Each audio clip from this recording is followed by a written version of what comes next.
How to make a simple clock animation in After Effects. For some reason I always have to make a lot of timers and ticking clock animations. I'll show you the easiest way I make them. I made this very simple stopwatch in Illustrator. Import as a composition, open up the composition. The first step is to make sure the center of the second hand is the center of the clock. You do this with the pan behind tool. I zoom in quite a bit to be sure it's in the center.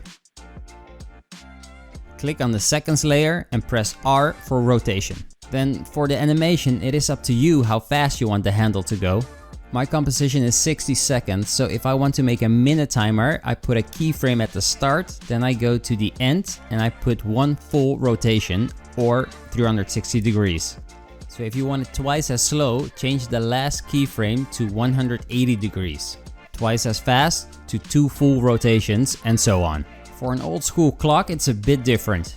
You can use the same way as before, but if you really want it to tick like a clock, you have to do some more steps. So for each second, you want it to move directly to the next second on the clock. On your time ruler, you can also see the seconds. Press R for rotation and set a keyframe. Go to the 1 second mark, then go 1 keyframe back. Here you put another keyframe, so now you have 2 keyframes the same. Go back to the 1 second mark and move the timer 5 degrees. Now to the 2 second mark. 1 keyframe back, set keyframe, back to the 2 second mark and move it another 5 degrees. And repeat.